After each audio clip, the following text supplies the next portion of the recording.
Tonight our journey begins in the north of England, above the steady flow of the River Lune at Lancaster Castle. We will stand on a hill that has been occupied, reused, and reconsidered for nearly 2,000 years, where Roman stone, Norman walls, and later prison cells rest quietly together, layered rather than replaced. From there, we will drift south, across water and centuries, to the heart of the Isle of Wight, where Carisbrooke Castle rises gently from the island's high ground. Here, watchfulness mattered more than height, and patience proved more reliable than walls. The fire is warm. The stone is ancient. There is nothing left for you to do now but listen, adjust your pillows, pull the blankets close. Let the weight of the day begin to lift, like mist settling gently across the low ground, until even the edges of it soften and fade. Long before Lancaster Castle became a fortress, a prison, or a symbol of royal authority, it was simply a high place above a river. The River Lune moves steadily below the hill, broad and calm, making its way toward the Irish Sea. For thousands of years it offered a reliable route through the landscape. Where water flows predictably, people tend to follow, and where people gather, sooner or later someone decides to build something permanent. The Romans arrived in this region around 79 AD, during their steady expansion into the north of Britain. Their interest was practical rather than poetic. They needed to control movement, secure supply lines, and maintain order along the edges of their province. The hill above the Lune offered all of this, quietly and without argument. Archaeological evidence suggests that not one, but 3 successive Roman forts occupied this site over time. Each replaced the last, adjusting to new needs and new pressures. Timber structures gave way to stone, boundaries were redrawn. What remained constant was the location. By the 4th century, as Roman control in Britain grew more strained, the fort here was reinforced once again. Thicker walls were added, defences were strengthened. The empire was no longer expanding, it was watching. This later phase is sometimes associated with wider Roman efforts to defend vulnerable coastlines and river routes from raids, particularly from across the Irish Sea. Lancaster was not a coastal fort in the strictest sense, but it stood close enough to matter. The River Lune could bring both trade and trouble inland with equal efficiency. One fragment of this Roman presence still stands today. It is known as the Wherry Wall. Unlike most Roman masonry in Britain, which lies buried beneath later construction, the Wherry Wall remains visibly upright. Its stonework is plain, solid, and unadorned. There is no attempt at decoration. It was built to last, not to impress. When you look at it now, you are seeing stone placed nearly 17 centuries ago, still doing its job, quietly, without explanation. Sometime in the early 5th century, Roman administration in Britain collapsed. Troops withdrew, records stopped, supply lines faded away. The fort above the Lune did not fall dramatically or burn to the ground. It was simply left behind.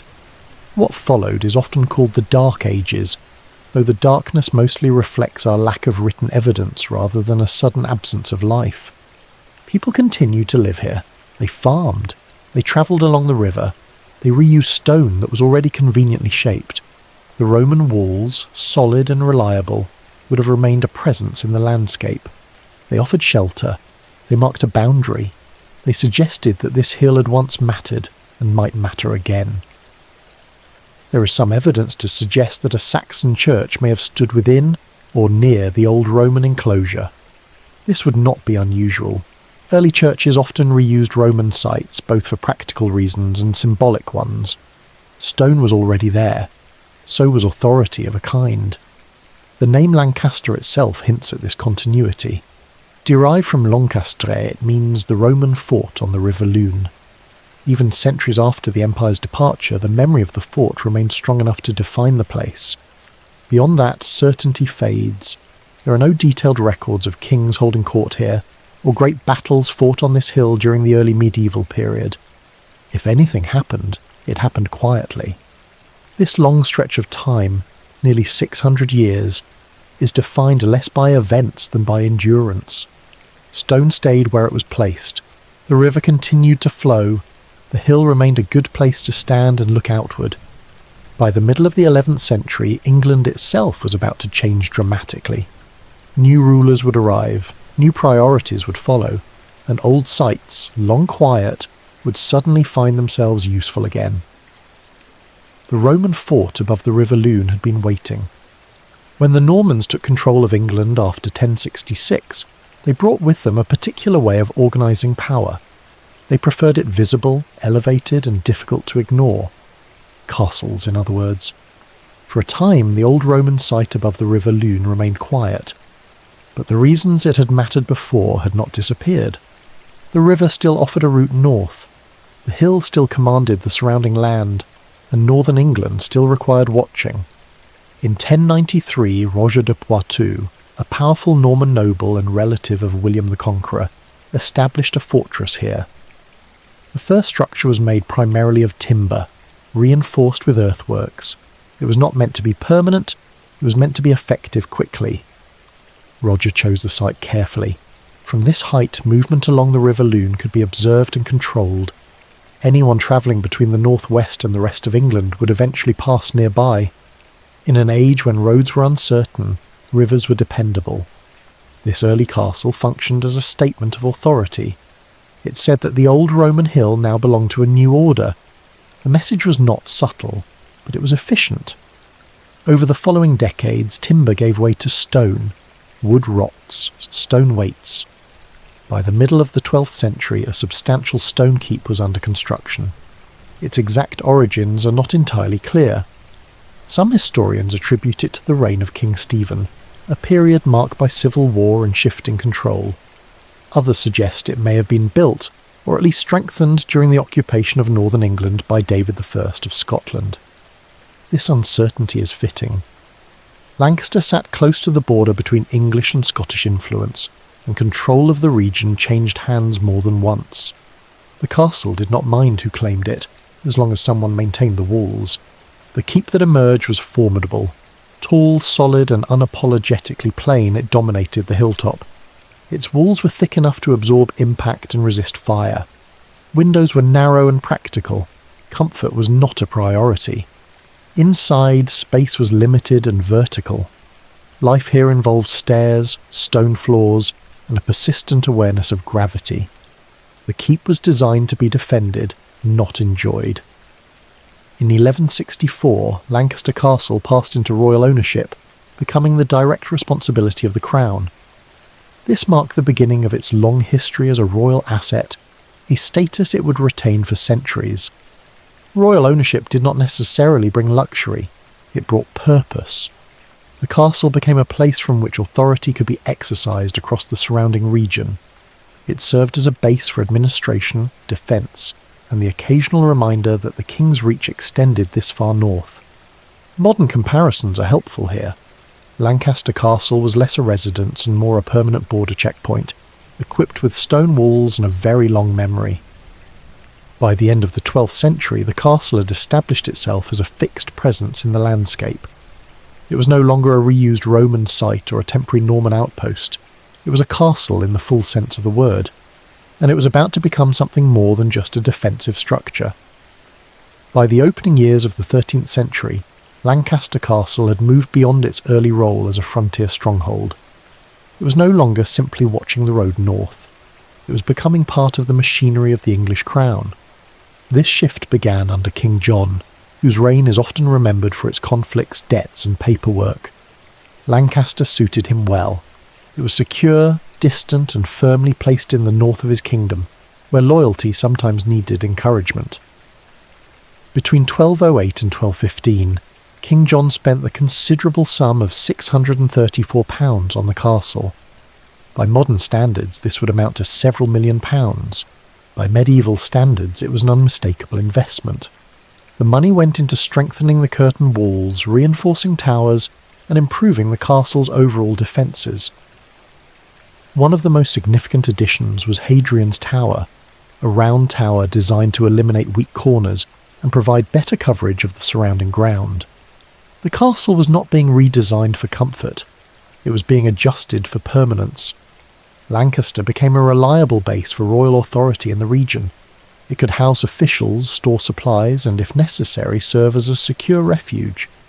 Nothing about it was theatrical. That was precisely its strength. In 1267 the castle entered a new phase of its history. King Henry III granted Lancaster, along with extensive surrounding lands, to his son Edmund, creating the Earldom of Lancaster. This was more than a change of ownership. It was the beginning of a distinct political identity. Over time, this identity grew in significance. The earldom became a duchy, and the family associated with it gained considerable influence within the kingdom. Lancaster Castle stood at the centre of this rising power, quietly benefiting from attention and funding. The most famous member of this family was John of Gaunt, the second Duke of Lancaster. Born in 1362 in the city of Ghent, hence his name, John of Gaunt became one of the most powerful figures in late medieval England. He was a soldier, a patron, and a careful manager of his estates. Lancaster Castle was one of his principal seats in the north. While he spent much of his life elsewhere, his authority was present here through officials, symbols, and stone. The castle did not need him to live within its walls to feel his influence. The great gateway traditionally associated with John of Gaunt dates from this period, though parts of it were expanded and modified later. With its towers and controlled entry, it served both practical and symbolic purposes. Anyone passing through it understood that this was no ordinary stronghold. In 1399, John of Gaunt's son, Henry Bolingbroke, took the throne as Henry IV. One of his earliest decisions was to ensure that the Duchy of Lancaster remained separate from the Crown's other lands. This meant that its income and estates would belong to the reigning monarch personally, rather than to the state. The result of this decision still matters today. The monarch continues to hold the title Duke of Lancaster, a reminder of the castle's enduring connection to royal authority. By the end of the 15th century, Lancaster Castle had become less a military necessity and more an administrative centre. Its walls still stood firm, but their purpose was changing. Power no longer needed to defend itself quite so loudly. It could afford to settle in. By the beginning of the 16th century, Lancaster Castle no longer stood at the edge of conflict. England's borders were more stable, and large stone fortresses were less essential for defence. Lancaster did not lose its importance, it simply found a different use. The castle became a place of law and judgment. Its thick walls, once built to keep enemies out, now served to keep prisoners in. Court sessions were held within the old structure, and cells were carved out of spaces that had never been designed for long-term confinement. The castle's authority shifted from military force to legal power, quieter, but no less absolute. This transition was gradual. Lancaster did not become a prison overnight. It became a place where people were held while awaiting trial, sentencing, or execution. Justice moved slowly, and so did time inside the walls. By the early 17th century, the castle had acquired a reputation that reached far beyond Lancashire. It was known as a place where sentences were carried out efficiently and often publicly. Executions took place on Gallows Hill, just outside the castle walls, drawing crowds from the surrounding countryside. It was during this period that Lancaster became most closely associated with one of the darkest episodes in English legal history, the Pendle Witch Trials of 1612. 12 people from the Pendle Hill area were accused of witchcraft and brought to Lancaster to stand trial. They were imprisoned in the Well Tower, later known as the Witch's Tower, a structure originally built in the early 14th century. Conditions in the tower were harsh. The underground cell, often referred to as the pit, was dark, damp and crowded. Prisoners were held without light, warmth, or comfort. This was not meant as punishment in itself. It was meant to ensure that the accused did not leave before judgment was passed. The trials took place against a backdrop of widespread fear. King James I, who had a particular interest in witchcraft, had written extensively on the subject. His views influenced judges, magistrates and legal procedure throughout the kingdom. One moment from the trial stands out for its long-lasting impact.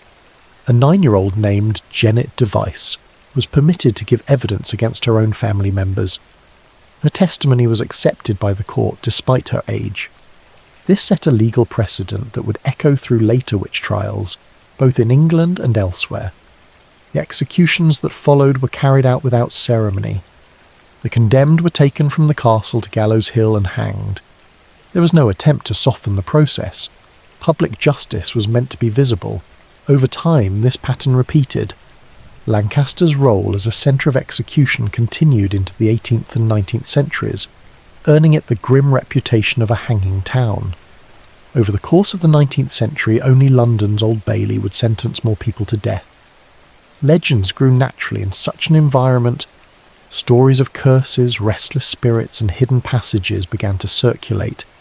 They add atmosphere, but they are not supported by evidence. The reality was simpler, and in many ways more unsettling, a system that worked exactly as it was designed to. By the late 17th century, attitudes toward punishment and imprisonment were beginning to change. Public executions would eventually be moved inside the castle walls. Confinement would become more structured, more regulated, and more permanent. Lancaster Castle had completed its transformation. It was no longer primarily a place of defence. It was a place where judgment waited. By the late 18th century, the purpose of Lancaster Castle was no longer in question. It was a place of law, confinement, and administration. What was changing was how those things were meant to work. Across Britain, ideas about punishment were shifting. Public spectacle was beginning to give way to order. Noise was replaced by procedure. The goal was no longer to frighten crowds, but to manage people. At Lancaster, this change arrived in stone. In 1788, the decision was made to transform the ageing medieval complex into a modern centre of justice. The task was given to the architect Thomas Harrison, whose work would reshape the castle without erasing its past. Harrison approached the site with care. Rather than demolishing the old structures, he absorbed them. Medieval walls were incorporated into new designs. Ancient authority was given cleaner lines. The most striking result was the Shire Hall, completed in 1802. 10-sided and deliberately imposing, it was built to host courts, not crowds. Inside, proceedings were orderly and restrained. Justice now was meant to appear calm. Lining the walls of the Shire Hall is a remarkable display of heraldic shields. There are more than 600 of them, each representing a High Sheriff of Lancashire or a reigning monarch. Together they form a quiet record of continuity, reminding visitors that authority here did not belong to individuals so much as to systems. Punishments, however, remained physical.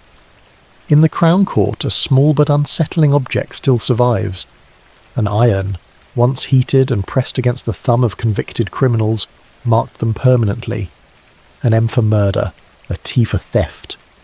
It was efficient, memorable, and difficult to remove. Prison life during this period was increasingly regulated. Cells were standardized. Movement was controlled. Silence was encouraged. In 1821, Lancaster added one of the earliest female penitentiaries in the world.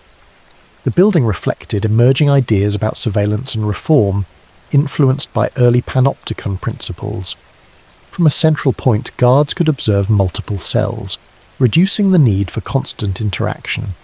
Visibility replaced force. Conditions varied depending on status. Those imprisoned for debt were treated differently from those convicted of crimes. The debtors' prison at Lancaster became known, with dry irony, as Hansbrough's Hotel, named after its governor, Captain Hansbrough. Debtors could purchase better food. They could drink wine. Some were even allowed visitors. Imprisonment here was inconvenient rather than brutal. Executions also changed. In 1800, public hangings were moved from Gallows Hill to inside the castle walls. By 1865, public executions ended altogether. Punishment had retreated from view. By the close of the 19th century, Lancaster Castle had become a fully modern institution. Its medieval past remained visible, but its daily function was administrative, controlled, and quiet. The castle no longer shouted its authority. It filed it, and it would continue to do so well into the next century. By the start of the 20th century, Lancaster Castle no longer resembled a medieval stronghold, even though much of its stonework remained medieval. Its identity had settled into something more specific and more modern. It was a working prison. In 1955, the site officially became HMP Lancaster, a high-security facility operated by the prison service. Behind walls that had once marked royal authority, modern routines took hold. Keys, schedules and regulations replaced heraldry and banners. The castle adjusted without complaint. For more than 50 years, Lancaster functioned as a place of confinement. Prisoners were housed in cells adapted from earlier structures, layered with centuries of use. The routine was strict, repetitive and deliberately uneventful. That, after all, was the point. Among those held at Lancaster were members of the Birmingham Six, whose wrongful convictions and later appeals became one of the most significant legal cases of the late 20th century. Their presence added another chapter to the castle's long association with justice, error and revision. Despite its continued use, the building itself grew increasingly difficult to maintain. Historic walls do not always adapt well to modern requirements. Security upgrades conflicted with preservation. Heating systems disagreed with ancient stone. In 2011, HMP Lancaster was officially closed. For the first time in nearly 1,000 years, the castle ceased to function as a prison. Control of the site reverted fully to the Duchy of Lancaster, returning it to the unique legal status it had held since the Middle Ages. What followed was not abandonment, but attention. Archaeological work uncovered layers that confirmed what the castle had always suggested. Continuity. Roman coins, including one dating to the reign of Emperor Domitian, were found beneath later structures. Victorian drainage systems emerged during restoration work, and among the debris, a prison-issue plastic toothbrush from the 1960s appeared, still recognisable, still waiting. These finds span nearly 2,000 years of occupation. Few places in Britain can make that claim. Today, Lancaster Castle stands as a living monument. Parts of it are open to visitors. Other areas remain administrative. Ceremonies associated with the Duchy of Lancaster continue quietly, without spectacle. The reigning monarch still holds the title Duke of Lancaster, a reminder that authority here has changed form, but not vanished. The castle's role is no longer to confine or command. It is to endure. Stone remains where it was placed. The River Lune continues its slow passage below. The hill still offers a view worth holding. Lancaster Castle has never truly been finished. It has simply been used, adapted, and returned to stillness, again and again. And now it waits. Long before Carisbrooke Castle had walls, towers, or a name that could be written down, there was simply a rise in the land. The Isle of Wight is not large, but it sits in a position that has always attracted attention. It lies just off the south coast of Britain, close enough to matter and far enough to feel separate. Ships moving through the Solent Pass nearby, whether they intend to or not. For anyone watching the sea, the island offers a convenient place to stop, to wait, or to arrive uninvited. The high ground at the centre of the island looks inland rather than outward. From here, the land slopes gently away in all directions.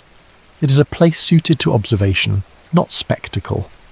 A place where being able to see what is coming matters more than being seen. By the late 3rd century, Britain was no longer the confident Roman province it had once been. The empire was under strain, stretched thin by internal disputes and pressure along its borders. The seas, once controlled, had become uncertain. Raiding had increased along the coasts. Fast-moving ships from across the Channel and the North Sea struck settlements, took supplies, and vanished again. Defending against this kind of threat required something different from legions marching inland. It required watchfulness. It was during this period, around 270 AD, that Roman forces strengthened defences along Britain's vulnerable shores. These fortifications, known collectively as the Saxon Shore, were not built as a single project, but as a response to repeated problems. They guarded harbours, river mouths, and strategic points where the sea met the land. The Isle of Wight fit naturally into this system. The exact circumstances of the fortification here are difficult to pin down, but the timing aligns closely with the rule of Carausius, a Roman naval commander who declared himself Emperor of Britain and Northern Gaul. Carausius was less concerned with conquest than with control. His power depended on the sea, and he invested heavily in naval defences. On the island, existing earthworks and Roman presence were strengthened. Stone and timber were used to create a defensive enclosure on the high ground that would later become Carisbrooke. It was not a grand fortress, it was a practical one. From this position, Roman forces could monitor movement through the Solent and respond to raids along the coast. The fort was part of a wider system rather than a standalone stronghold. It relied on visibility, communication and patience. When Roman administration withdrew from Britain in the early 5th century, the fort was not dramatically destroyed. There is no record of fire or battle marking its end. Instead, it faded into quiet usefulness. Stone walls remained.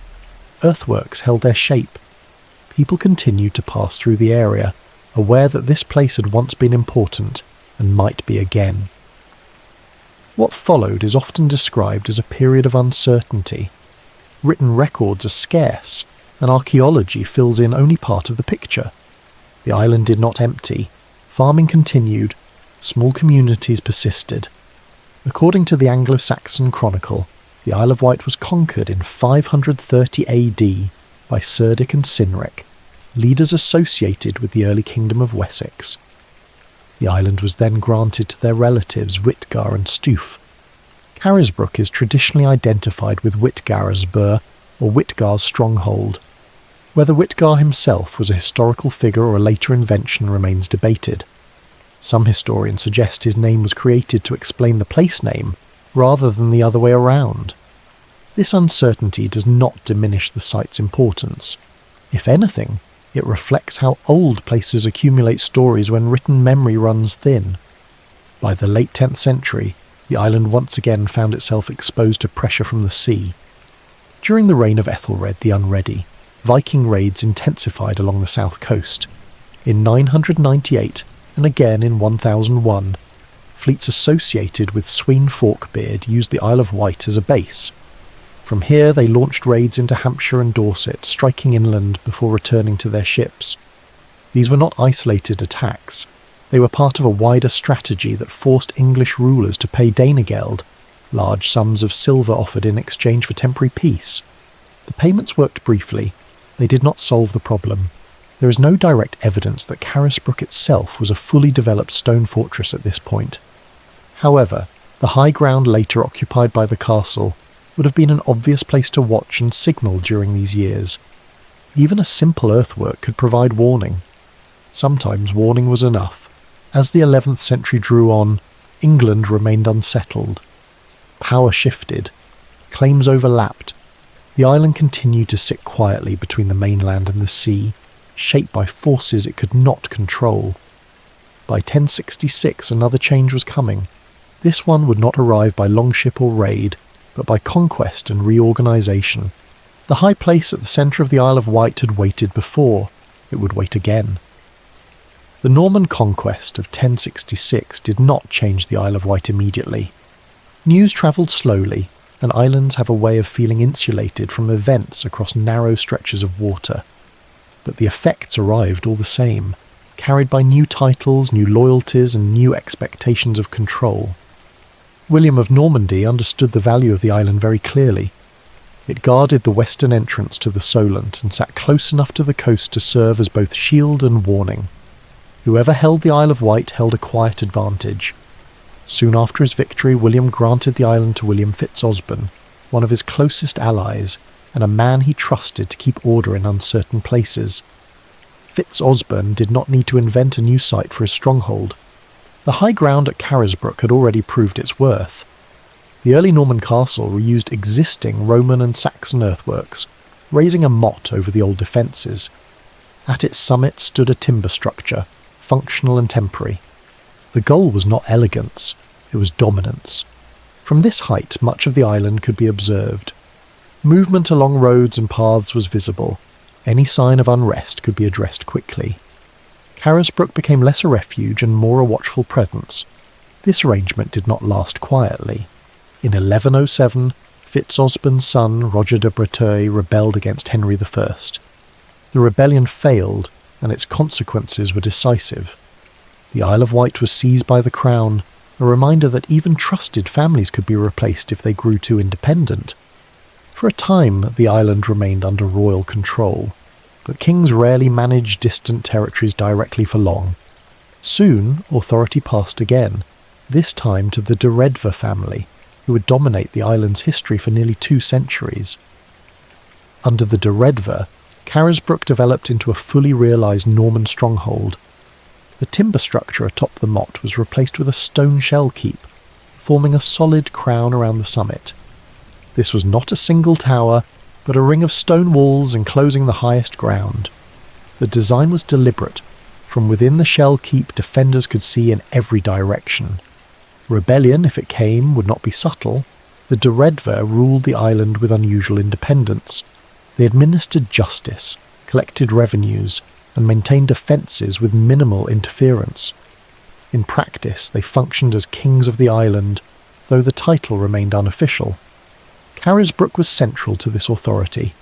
It housed officials, stored supplies, and served as a reminder that power here was permanent, or intended to be. Life within the castle followed steady routines. Guards kept watch, stores were maintained, the well-insured water even in times of trouble. Nothing about daily life was hurried. By the 13th century, Carisbrooke was firmly established as the island's principal fortress. It had absorbed earlier layers of history and imposed a new one. Roman stone lay buried beneath Norman earth. Saxon memory lingered in names. The castle did not seek attention. It simply endured. And in doing so, it made itself essential. Soon, that endurance would be tested by threats that came not from within the island, but from the sea beyond it. By the middle of the 14th century, Carisbrooke Castle had settled into a familiar rhythm. It watched the island, it housed authority, it waited. What it had not yet faced was sustained danger from across the sea. That changed with the opening of the 100 Years' War in 1337. England and France entered a long, irregular conflict marked less by continuous fighting than by sudden violence. For coastal regions, the war brought uncertainty rather than battle lines. The Isle of Wight was suddenly exposed. French raiding fleets began to strike along the south coast of England, targeting ports, towns, and undefended settlements. These were not invasions meant to hold territory. They were attacks designed to burn, disrupt, and withdraw before a response could be organised. Carisbrooke's role shifted almost immediately. It was no longer simply watching the island, it was preparing to defend it. During this period, control of the Isle of Wight passed to William de Montacute, the 2nd Earl of Salisbury. He understood that medieval walls alone were no longer enough. If the island was to be held, its central fortress would need to change. An order was given to strengthen Carisbrooke's defences, most visibly through the construction of a new gatehouse. This structure, with its twin towers and controlled entrance, transformed the castle's approach.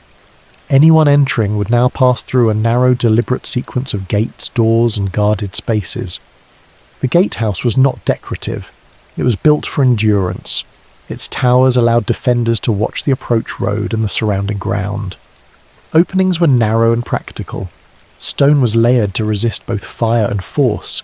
The message was quiet but unmistakable. This place expected trouble. That expectation proved correct. In 1377, a large French fleet landed on the Isle of Wight. The scale of the raid exceeded earlier attacks. French forces swept across the island, burning settlements and destroying property as they advanced. The town of Newport was set alight. Other communities suffered similar fates. The goal was disruption rather than occupation, but the effect was devastating all the same. Carisbrooke Castle became the island's refuge. Local people fled toward the fortress, bringing what they could carry. Inside the walls, supplies were gathered, gates were closed, and watch was kept. The castle was about to be tested in the way it had been designed for. The French forces advanced and laid siege to Carisbrooke. This was not a prolonged encirclement. Raiding armies rarely stayed long, but the threat was real enough to force a response. Here, the story slows and becomes uncertain. Legend, which must be clearly labelled as legend, tells us that the siege ended suddenly thanks to a local man named Peter de Hainaut.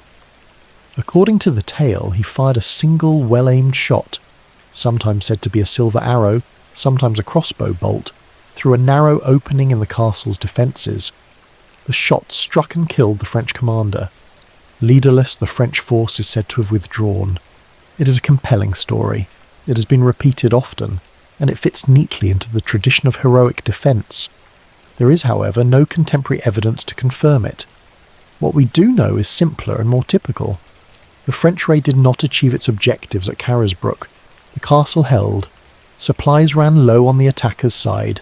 Time, weather and resistance made prolonged action impractical. The French withdrew. Whether prompted by a single dramatic moment or by a series of quieter calculations, the result was the same. Carisbrooke remained standing. The raid of 1377 left a lasting impression on the island. It confirmed that Carisbrooke was not merely symbolic. It worked. In the years that followed, the castle continued to be maintained and improved. Its gatehouse stood as a reminder of what had nearly happened and what might happen again. For now, the danger from the sea receded. The castle returned to its waiting. But the age of cannons and new ideas about warfare was already approaching. By the late 16th century, the nature of war had changed in a way that stone walls could no longer ignore. Cannons had become reliable. Gunpowder was no longer experimental. A high, proud wall, once the best form of defence, had become a liability. What could be seen clearly could also be targeted. Carisbrooke Castle, for all its strength, belonged to an earlier age. Across Europe, military engineers were rethinking how fortresses should work. Instead of towering stone walls that shattered under bombardment, new defences were designed to be low, thick, and angled, built to absorb impact rather than resist it outright. Earth, it turned out, was better at surviving cannon fire than stone. England watched these developments carefully. By the 1580s, the threat of invasion felt immediate. Relations with Spain had deteriorated steadily, and war seemed inevitable. The Isle of Wight, sitting close to the main shipping routes of the English Channel, appeared dangerously convenient. If an invading fleet needed a sheltered anchorage, a place to regroup, resupply and wait, the island would do nicely. Responsibility for preparing against this possibility fell to Sir George Carey, Queen Elizabeth I's cousin, and the governor of the Isle of Wight. Carey took the threat seriously, perhaps more seriously than anyone hoped he would need to. He understood that Carisbrooke could not simply be repaired. It had to be reimagined. To do this, Carey turned not to traditional English builders, but to continental expertise. He hired Federico Giambelli, a military engineer from Italy whose reputation was already well established. Giambelli had recently gained fame for his role in the defence of Antwerp, where he had designed explosive ships, later known as hellburners, that caused chaos among Spanish forces. Giambelli approached Carisbrooke with a different mindset from medieval builders. He did not focus on height, he focused on shape. Under his direction, new outer defences were constructed around the castle. These were not stone walls in the traditional sense, but broad earthen ramparts, carefully angled and reinforced. From a distance they appeared modest. Up close they were formidable. This design style is known as the trace Italienne, or Italian outline. It relied on geometry rather than mass. Sloping walls deflected cannonballs. Thick earth absorbed shock. Angular projections allowed defenders to cover approaches with overlapping fire. At Carisbrooke, these new works surrounded the medieval core, creating layers of defence that reflected centuries of accumulated experience. Queen Elizabeth I herself took an interest in the island's preparations. She inspected coastal defences and remained keenly aware of how close danger lay. Carisbrooke, though inland, was part of a wider system meant to ensure that any invading force would find no easy foothold. In 1588, the Spanish Armada finally sailed. The feared invasion did not unfold as many had expected. Storms, logistics, and English resistance scattered the fleet. The Isle of Wight was not used as a base. Carisbrooke did not fire a shot, yet its transformation was not wasted. The new defences remained in place, a quiet acknowledgement that the world had moved on. Castles were no longer about imposing presence alone, they were about preparation. By 1597, work on the outer fortifications was largely complete. Carisbrooke had become something unusual in England, a medieval castle adapted rather than replaced by modern military theory. Once again, the island returned to calm, but the castle had learned an important lesson. Stone alone was no longer enough. By the middle of the 17th century, Carisbrooke Castle was no longer preparing for foreign invasion. England's greatest conflict had turned inward. The English Civil War had divided the country between royalists and parliamentarians, and loyalty was no longer a matter of geography. It shifted quietly, often without warning. Castles once again became useful, not as defences against armies, but as places of custody. In November 1647, King Charles I arrived at Carisbrooke Castle of his own choosing. He was not brought in chains. He came willingly, believing he had found a place of safety. Charles had fled Hampton Court after growing suspicious of those meant to guard him. He believed the governor of the Isle of Wight, Colonel Robert Hammond, would be sympathetic to his cause. Hammond, after all, had royal connections and appeared personally respectful. This was a miscalculation. Hammond was loyal to Parliament, and more importantly to his sense of duty. He received the king courteously, but made it clear that Charles was not free to leave. Carisbrooke became, in effect, a royal prison. The king was housed in relative comfort. He had rooms, servants, and access to books. His days followed a quiet routine of reading, writing, and prayer. Visitors were permitted but carefully controlled. The castle was calm. It was also inescapable. Charles spent long hours reflecting on his situation. He wrote letters and religious meditations, much of the thought that would later form Icon Basilic, a spiritual work that presented him as a suffering, pious monarch. After his death, the book would circulate widely, reshaping public memory of his reign. Despite the calm, Charles did not accept his confinement passively. On the night of March 20th, 1648, he attempted to escape. The plan was simple. Charles believed he could squeeze through the bars of his bedroom window and drop to the ground below, where help waited. He tested the gap with his head. It passed through easily. Confident, he followed. He became stuck. The king wedged himself firmly at the chest, trapped half inside the room and half outside, unable to move in either direction. For some time he remained there, suspended in the window frame until attendants discovered him and helped ease him back inside. The escape attempt ended quietly. No punishment followed. The incident was noted and additional precautions were taken. Carisbrooke continued its work. Later that year, Charles was removed from the island and taken back to the mainland. Within months he would be tried and executed in London. Carisbrooke was not the place of his death, but it had been the place of his waiting. For the castle, this episode left a lasting mark. It became known not only as a fortress and a prison, but as the place where a king had paused, reflected, and failed to leave. After the monarchy was restored in 1660, Carisbrooke did not lose its relevance. Its role simply softened. The walls remained. The rooms were reused. The memory stayed. And quietly the castle began to turn from the business of confinement toward the work of endurance. By the end of the 17th century, Carisbrooke Castle no longer stood at the centre of national crisis. It had survived invasion fears, civil war, and the long anxiety of the Cannon Age. What remained was a fortress with no urgent enemy, and a future shaped more by routine than by threat. At the heart of that routine was water. The castle's well had been dug deep into the chalk beneath the hill, reaching a depth of 161 feet. It was an extraordinary feat of medieval engineering, begun in the 12th century when labour was slow and tools were simple. The well ensured that, even during a siege, the castle would not be forced to surrender through thirst. Over time, drawing water by hand proved impractical. Buckets were heavy, the distance was long, so a mechanical solution was added. By the 16th century, a large wooden wheel had been installed above the well. The wheel was designed to be turned not by people, but by animals.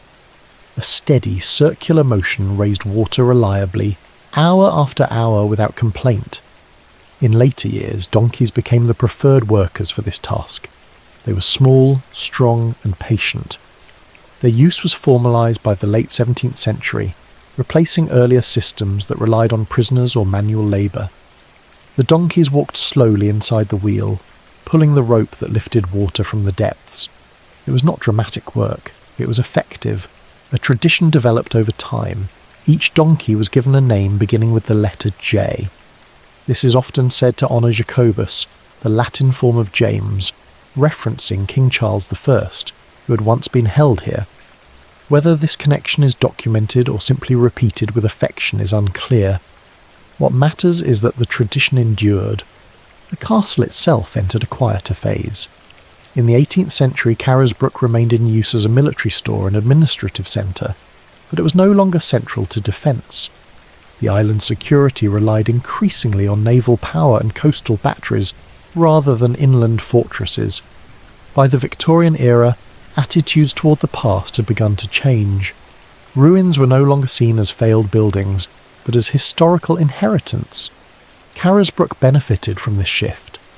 In 1896, Princess Beatrice, the youngest daughter of Queen Victoria, was appointed governor of the Isle of Wight. She took a personal interest in the castle, not as a military asset, but as a place of memory. Princess Beatrice restored the Chapel of St. Nicholas within the castle grounds as a memorial to her husband, Prince Henry of Battenberg, who had died while on military service. Her work preserved the chapel's structure and gave it new purpose. She also played a key role in transforming Carisbrooke into a museum. Relics associated with King Charles I were carefully collected and displayed. The castle became a place where history was not reenacted but remembered. Through the 20th century, Carisbrooke continued in this role. Its walls were stabilised and its earthworks were maintained. Visitors walked paths once reserved for guards and governors. The donkeys continued their work, not because the castle needed water, but because the routine itself had become part of the story. Each animal worked in short shifts, carefully supervised, more symbol than necessity. Today, Carisbrooke Castle stands as a place shaped by adaptation. It has been a Roman lookout, a Norman stronghold, a refuge from raiders, a modernised fortress, a royal prison, and a quiet memorial. At each stage, it changed just enough to remain useful, and then remain still. The well is still deep. The wheel still turns. The hill still looks inward across the island. Carisbrooke no longer watches for invasion. It watches time pass, and in doing so it remembers everything it once needed to be.